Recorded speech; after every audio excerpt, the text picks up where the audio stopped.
Friends, welcome to Sheela Jetty pals blog. ಇವತ್ತಿನ ದಿನ ಮನಾಲಿನಲ್ಲಿ night ಕಳೆದ್ಬಿಟ್ಟು ಬೆಳಿಗ್ಗೆ ನಾವು ಸೀಸುಗೆ ಹೋಗಬೇಕು ಅಂತ ಬಟ್ಟೆಗಳನ್ನೆಲ್ಲ ರೆಂಟ್ಗೆ ತೊಗೊಳಕ್ಕೆ ಬಂದ್ವಿ. ಇಲ್ಲಿ ಈ ರೀತಿಯಾದ ಸ್ನೋ ಡ್ರೆಸ್ಗಳನ್ನು ರೆಂಟಲ್ಲಿ ಕೊಡ್ತಾರೆ. ಸೊ ನಾವು 148 ಕೌಂಟ್ರಲ್ಲಿ ನಾವು ಬಟ್ಟೆಗಳನ್ನು ತೊಗೊಂಡ್ವಿ. ಸೀಸುಗೆ ಬೆಟ್ಟ ಇರ್ತಾ ಎಲ್ಲ ಕಡೆ ಹಿಮಾನೇ ಹಿಮ. ನಮಗೂ ಕೂಡ ತುಂಬಾ ಖುಷಿ ಆಗ್ತಾಯಿತ್ತು. ರಸ್ತೆ ಎಡಬಲಗಳಲ್ಲೆಲ್ಲ ನೋಡಿದರೆ ಹಿಮದ ಗುಡ್ಡವನ್ನು ನೋಡ್ತಾ ಇದ್ದಂತೆ ಶ್ರೀಜಂಗೂ ಖುಷಿ, ನಮಗೂ ತುಂಬಾ ಖುಷಿ ಆಗ್ತಾಯಿತ್ತು. ಇದೇ ರೀತಿಯಾಗಿ ಕೌಂಟರ್ಸ್ಗಳು ಬೇರೆ ಸಿಗುತ್ತೆ. ನಮ್ಮ ತೊಗೊಂಡು ಹೋಗಿರೋರು ಎಲ್ಲಿ ಅವರಿಗೆ ಇದಿರುತ್ತೋ ಅಲ್ಲಿ ಮಾತ್ರ ನಿಲ್ಲಿಸ್ಬಿಡ್ತಾರೆ. ಅವರು ಟೈಪ್ ಮಾಡ್ಕೊಂಡಿರ್ತಾರಲ್ವ, ಸೊ ಅಲ್ಲಿ ಅವ್ರಿಗೆ ಕಮಿಷನ್ ಸಿಗುತ್ತೆ. ಆ ಬೇಸಿಸ್ ಮೇಲೆ ಅವರು ನಿಲ್ಲಿಸ್ತಾರೆ. ಸೊ ನೀವು ಅಲ್ಲಿ ಬಾರ್ಗೇನ್ ಮಾಡೋಕ್ಕಾಗಲ್ಲ. ಸೊ ನಿಮ್ಗೆ ಎಲ್ಲಿ ಬೇಕು ಅಲ್ಲಿ ನೀವು ಕರ್ಕೊಂಡು ಹೋಗಿಸ್ಕೊಂಡ್ಬಿಟ್ಟು ನೀವು ಕೂಡ ಪರ್ಚೇಸ್ ಮಾಡ್ಬೋದು. ನಾವೀಗ ಮೇಲ್ಗಡೆ ಹೋಗ್ತಾ ಇದ್ದೀವಿ.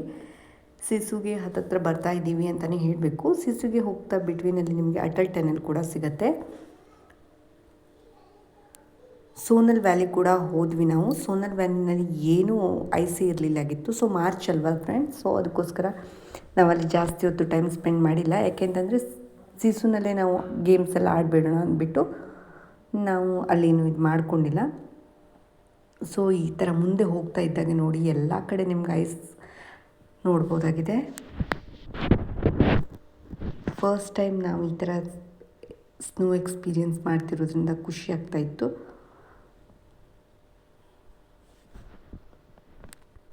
ಗೇಮ್ಸಲ್ಲಿ ಕೂಡ ನಿಮ್ಗೆ ಅಲ್ಲಿ ಕೇಳ್ತಾರೆ, ಅದರಲ್ಲೂ ಕೂಡ ನೀವು ಬಾರ್ಗೇನ್ ಮಾಡ್ಕೋಬೋದು. ಇವತ್ತಿನ ದಿನ ನಾವು ಹೆಚ್ಚಿಗೆ ಗೇಮೇನು ತೊಗೊಂಡಿಲ್ಲ. ಯಾಕೆಂದರೆ ನಿನ್ನೆ ನಾವು ಶಿಮ್ಲಾದಲ್ಲಿ ತೊಗೊಂಡಿದ್ವಲ್ಲ, ಸೊ ವೇಸ್ಟ್ ಆಗಿರೋ ಕಾರಣ ನಾವು ಜಾಸ್ತಿ ಗೇಮ್ಸ್ ಏನು ತೊಗೊಂಡಿಲ್ಲ. ಜಿಪ್ ಲೈನ್ ನಮ್ಗೆ ಅಲ್ಲೇ ಸಿಗ್ಬಿಡುತ್ತೆ ಅಂದ್ಬಿಟ್ಟು ನಾವು ಹೋದ್ವಿ. ನೋಡಿ ಮುಂದೆ ಕಾಣ್ತಿರೋದು ಅಟಲ್ ಟನಲ್ಲು. ಇದು 9 ಕಿಲೋಮೀಟರ್ಸ್ ಅಷ್ಟು ಇದೆ. ಇಲ್ಲೆಲ್ಲ ಫುಲ್ ಎಲ್ಲರೂ ಸ್ನೋ ಫೋಟೋಸ್ನ ತೆಕ್ಕೊತಾ ಇದ್ದಾರೆ ನೋಡಿ. ನಾವು ಅಟಲ್ ಟನಲ್ ಒಳಗೆ ಎಂಟರ್ ಆದ್ವಿ. 9 kilometres highest, India's first highest longest tunnel ಅಂತಲೇ ಹೇಳ್ತಾರೆ ಇದಕ್ಕೆ. ಇದರ ಎಕ್ಸ್ಪೀರಿಯೆನ್ಸ್ ಕೂಡ ತುಂಬ ಚೆನ್ನಾಗಿತ್ತು. ಇಲ್ಲಿ 2 ವೇ ಇದೆ. ಸೊ ಗಾಳಿ ಆಡೋದಕ್ಕೆ ಬೆಳಕಿಗೆ ಎಲ್ಲ ವ್ಯವಸ್ಥೆ ಕೂಡ ಮಾಡಿದ್ದಾರೆ. ತುಂಬ ಚೆನ್ನಾಗಿದೆ, ತುಂಬ ಒಳ್ಳೆ ಇದೆ ಅಂತಲೇ ಹೇಳ್ಬೋದು. ಒಂದು ಸಲ ಎಕ್ಸ್ಪೀರಿಯೆನ್ಸ್ ಮಾಡಿ ನೀವು ಕೂಡ. ಆಲ್ರೆಡಿ ಮಾಡಿದರೆ ಹೇಗಿತ್ತು ಅಂತ ಕಮೆಂಟಲ್ಲಿ ತಿಳಿಸಿ. 9 ಕಿಲೋಮೀಟರ್ಸ್ ಹೋಗಿದ್ದೇ ಗೊತ್ತಾಗಿಲ್ಲ. ಸ್ಟ್ರೇಟ್ ಆಗಿದೆ. ಮತ್ತು ಇದು ಒಂದು ಟನಲ್ ತುಂಬಾ ಸ್ಟ್ರೇಟ್ ಆಗಿದೆ. ಬೇರೆ ಎಲ್ಲ ಟನಲ್ಸ್ಗಳು ಆಲ್ಮೋಸ್ಟ್ ತಿರುಗಿ ಮುರುಗಿ ಇರುತ್ತೆ ಅಲ್ವಾ. ಸೊ ಇದು ಒಂದು ಆ ಥರ ಇಲ್ಲ. 9 ಕಿಲೋಮೀಟರ್ಸ್ ಕೂಡ ಇದು ಸ್ಟ್ರೇಟ್ ಆಗಿರೋ ಅಂಥದ್ದು. ತುಂಬ ಖುಷಿ ಆಗುತ್ತೆ. ಒಂದು ಸಲ ಎಕ್ಸ್ಪೀರಿಯೆನ್ಸ್ ಮಾಡಿ ನೀವು ಕೂಡ. ಟ್ರಾಫಿಕ್ ಜಾಮ್ ಕೂಡ ಆಗಲ್ಲ ಇಲ್ಲಿ. ನೋಡಿಬಿಟ್ಟು ಜನರನ್ನು ಬಿಡ್ತಾರೆ. ಸೊ ಆ ಕಾರಣದಿಂದ ಟ್ರಾಫಿಕ್ ಜಾಮ್ ಸಮಸ್ಯೆ ಇರೋದಿಲ್ಲ. ಟನಲಲ್ಲಿ ಎಲ್ಲೂ ನಿಲ್ಲಿಸೋ ಹಾಗಿಲ್ಲ ಸ್ನೇಹಿತರೆ.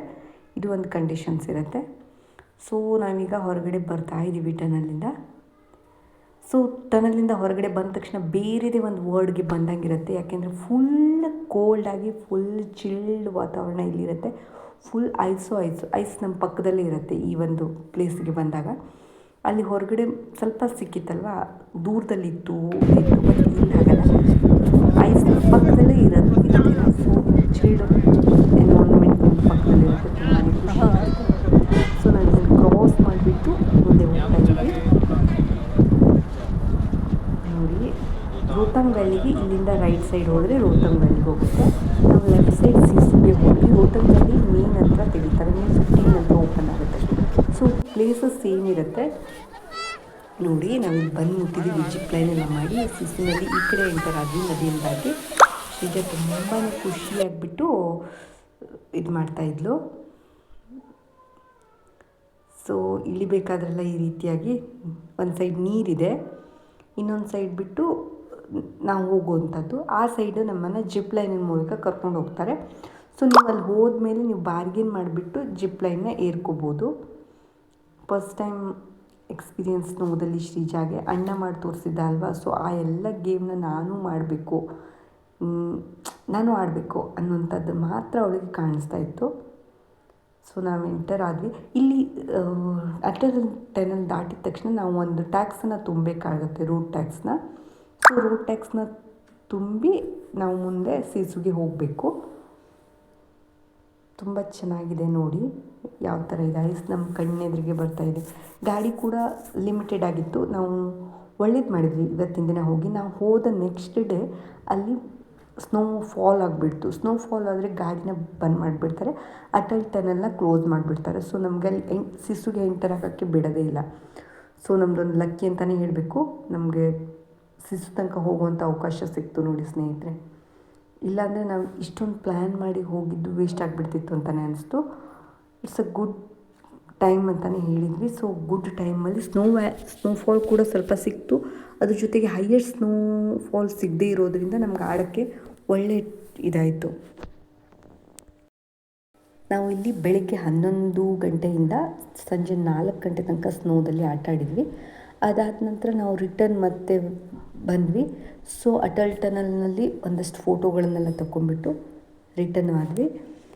ಸೊ ನೀವು ಕೂಡ ಏನಾದರೂ ಪ್ಲ್ಯಾನ್ ಮಾಡೋದಿದ್ದರೆ ಮಾರ್ಚ್ ಮಂತಲ್ಲಿ ಹೋಗೋದು ಬೆಸ್ಟ್ ಟೈಮ್ ಅಂತ ನನ್ನ ಒಂದು ಎಕ್ಸ್ಪೀರಿಯೆನ್ಸ್. ಯಾಕೆಂದರೆ ತುಂಬ ಜನವರಿ ಮತ್ತು ಫೆಬ್ರವರಿನಲ್ಲಿ ತುಂಬ ಸ್ನೋಫಾಲ್ ಆಗೋದ್ರಿಂದ ನಿಮ್ಮ ಪ್ಲ್ಯಾನ್ ಪ್ರಕಾರ ನೀವು ಅಂದ್ಕೊಂಡಿರೋ ಥರ ಎಲ್ಲ ಪ್ಲೇಸಸ್ಗೆ ಹೋಗೋಕ್ಕಾಗೋದಿಲ್ಲ. ಒಂದು ಎರಡನೇದಾಗಿ ಏನಂತಂದರೆ ಕೆಲವೊಂದು ಸಲ ಕ್ಲೋಸ್ ಮಾಡಿಬಿಡ್ತಾರೆ ಕೆಲವೊಂದು ಪ್ಲೇಸನ್ನು. ಯಾಕೆಂದರೆ ಸ್ನೋಫಾಲ್ ತುಂಬ ಜಾಸ್ತಿ ಆದಾಗ ಸ್ನೋ ತೆರವುಗಳಿಗೋಸ್ಕರ ಇರ್ಬೋದು, ಅಥವಾ ಸೇಫ್ಟಿ ವೈಸ್ ಕೂಡ ಅದು ಕೆಲವೊಂದು ಏರಿಯಾಗಳನ್ನು ರಿಸ್ಟ್ರಿಕ್ಟ್ ಮಾಡಿಬಿಡ್ತಾರೆ. ಸೊ ಆ ಒಂದು ಕಾರಣದಿಂದ ಎಲ್ಲದೂ ನೀವು ಎಕ್ಸ್ಪೀರಿಯೆನ್ಸ್ ಮಾಡಬೇಕು ಅಂತಂದರೆ ನೀವು March is the best month ಅಂತಲೇ ಹೇಳಬೇಕು. ಸೊ ಮಾರ್ಚ್ ಎಕ್ಸಾಮ್ಸ್ ಟೈಮ್ ಆಗಿರೋದ್ರಿಂದ ಲಿಮಿಟೆಡ್ ಪ್ರವಾಸಿಗರು ಇರ್ತಾರೆ. ನೀವು ಒಂದು ಎಕ್ಸ್ಪೀರಿಯೆನ್ಸ್ ಮಾಡಿ. Thank you for watching.